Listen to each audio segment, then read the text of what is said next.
And it's like, now look at a rougher version of us. Lies.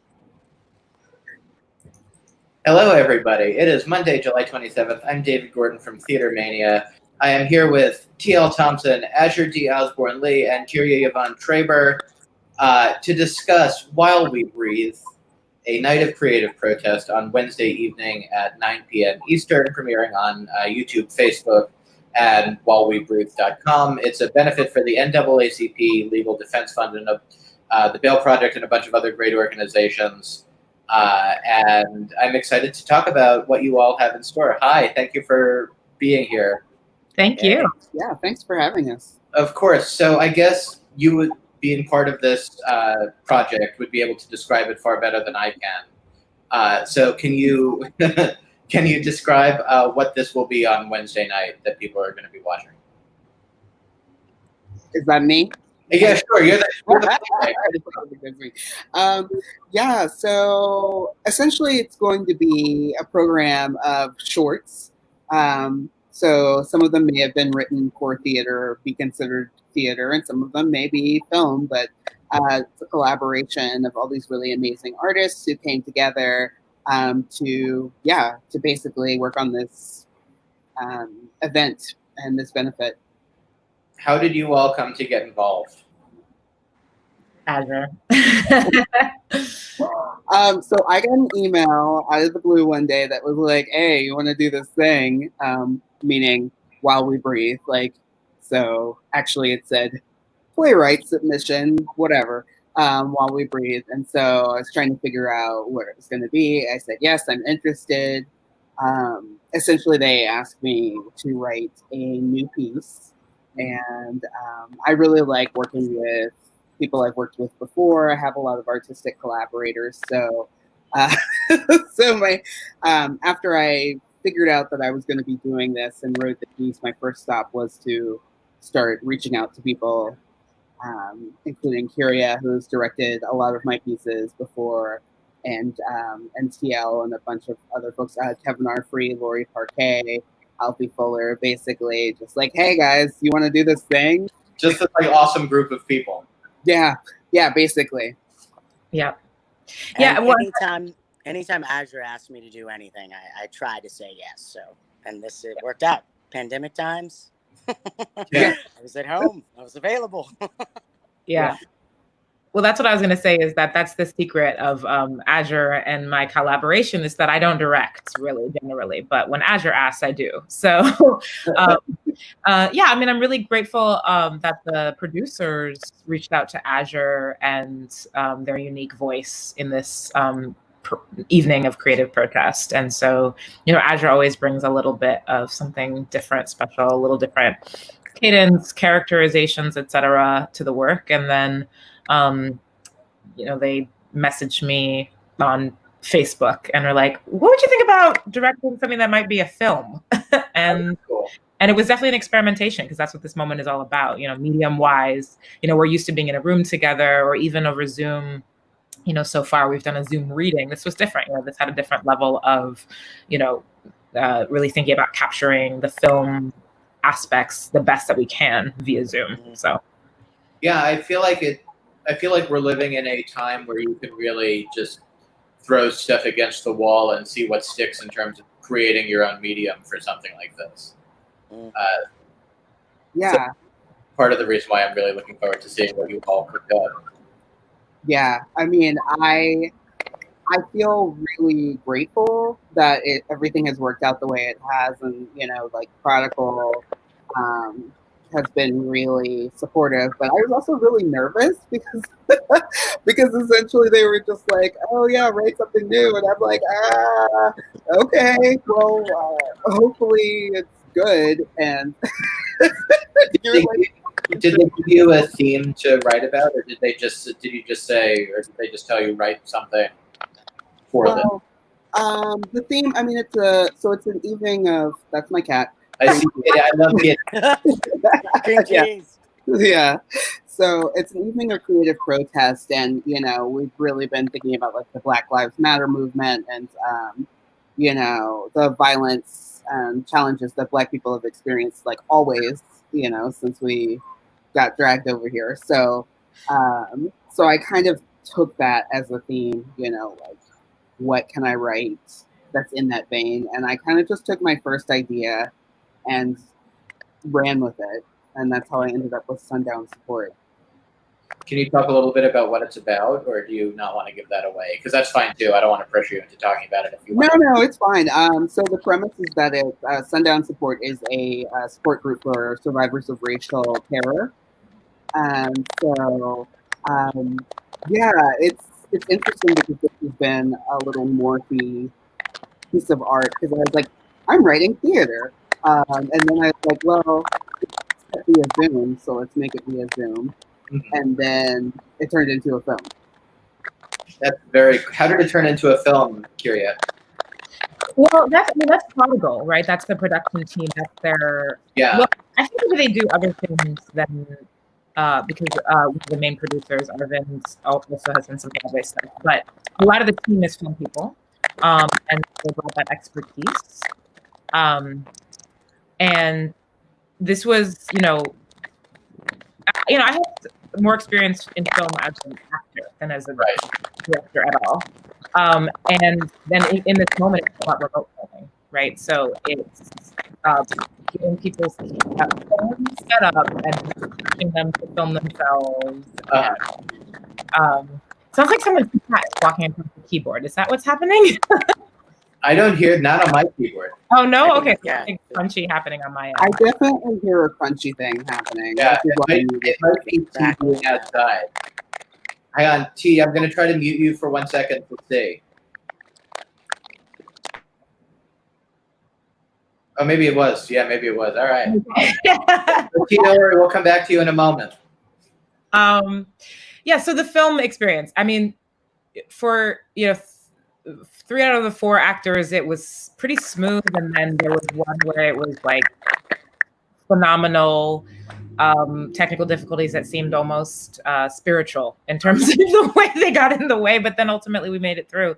And I have to say I had fun with it. Like, I thought it was really interesting to take on the challenge. I don't know why I'm in a moment where you said it, right? This is a moment for experimentation. So I think even though this is an important event and it's got some really incredible talent and I'm hoping to represent us well in this, I'm also like, this is a moment to lean in and try new things and see what happens. And there's really very little to lose because I think there's an expectation from all sides, creative folks and audience, that we're trying something new. Totally.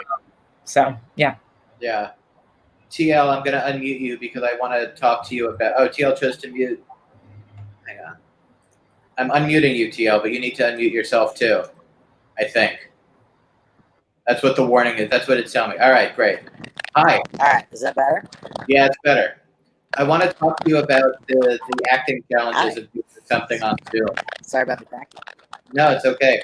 I want to talk to you about the acting challenges of doing something on Zoom. I feel like that presents a whole different set of challenges than doing like your work. Like in person. So I want to know what this is like for you. I think you just asked me what it was like to be working on Zoom.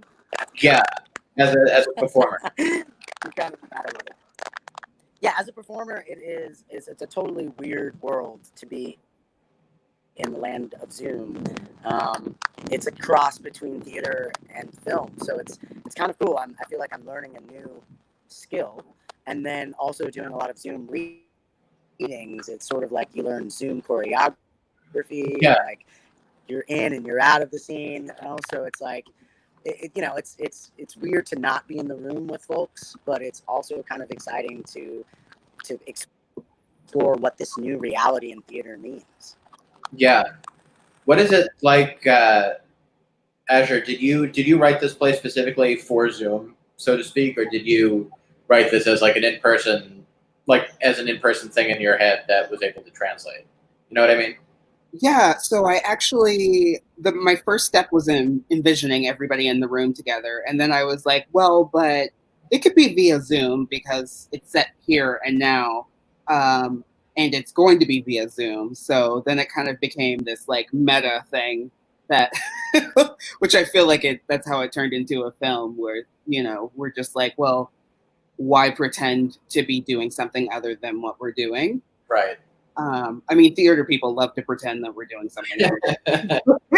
Magic of theater, isn't it? Yeah, exactly. It's just like, I am in a, crappy basement somewhere, but it's like, Right. or are you in your house with your cat? For all of you, what is the importance of an event like this, of a project like While We Breathe, and what does it mean for you to be a part of it? Azure, since you're unmuted, you can go first. Oh, yeah, this is really exciting for me. I mean, it's, I feel like the reach of this particular event and this protest is going to be really wide. And so I've been really excited to work with people who I know and also work with new people. I mean, it's actually been really great working with Prodigal Entertainment, but I had no idea what to expect. Honestly, this is what we do, though. Like, this is 100% what we do. So, yeah, it's been mostly exciting. And when you say this is 100% what we do, I just want to make sure that, are you talking about us as a collaborative team doing this kind of work, or? Yeah, I mean, I would say that we're all, the people that I work with most often are artists, like great artists with rad politics. So yeah. Yeah. Yeah, I would affirm that definitely unites us. I think I'm pretty excited by the fact that this benefit is being organized with some of the names of organizations that I recognize and really believe in, and I didn't organize it. That's pretty cool. What are the organizations here on the list that you? Yeah, it's always great to just be. Oh, yeah. No, continue. I'm sorry. Technology, I love it. Yeah. TL, all you. No, I was just saying it's always great to be in a room with a bunch of Black people and creating something that means something. Like, even though he just made that up. The circumstance. It's such a fantastical circumstance, but like not improbable, and not it could be our reality, and in some ways it is sort of our reality. So it was really an honor to just sort of bring that into the world. I want to ask about the organizations that are being. I'm unmuting you all. Stop muting yourselves. Okay. I want to talk about the organizations like the Bail Project and Black Organizing for Leadership and Dignity and the Forced Trajectory Project and the Justice Committee and those organizations. Tell me, what are the organizations from this list that are your personal, I don't want to say favorites, but which is the organizations from this list that are like the closest to you personally? And why are they important? Well, I feel like I stepped in. I don't want to speak for anyone else that these are organizations that you all love. I spoke to that, so I'll own. I have a few friends and colleagues who are in Bold, and are full-time organizers and have gained a lot of support and community from being a part of that. And it's something that is one of the rare organizations that is not just helping people doing the grassroots work, like strategize around meeting their demands, but also sustaining themselves and feeling, that they have the skill sets they need to continue the work that they're doing, even when they're off the clock too. And then I think, isn't Southerners on New Ground on there as well, song? Yes, they are. Yeah, and so that's, queer folks in the South, which is super, super important. Just and has has national reach as well. And there's, national coalition work happening. Just excited to see in like what I would consider to be a somewhat mainstream event, organizations that are more grassroots oriented, that are queer represented, that are thinking about holistic approaches to organizing. That's really exciting. That's very cool. It's very important too. Yeah. Yeah. Are there others on this list that Azure or TL that you feel partial to in that way? I mean, I'll just say that I have a background in arts administration, particularly grant making. And so, you know, like I worked for a while for International Trans Fund, which is hosted by the Estrella Foundation. So yeah, it's just like a lot of these names look familiar, and I'm really excited that, you know, like I feel like the NAACP has such name recognition like everywhere, you know, but it's really great to see also these organizations that may not get as much exposure and support, you know, like out there, you know. Yeah. TL, any thoughts?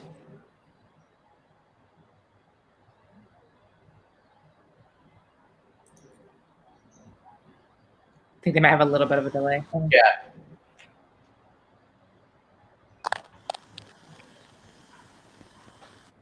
Hello. The dance. Yeah. The dance of technology. Technology. Yeah. Bail fund. I know there's a bail fund when it's in there.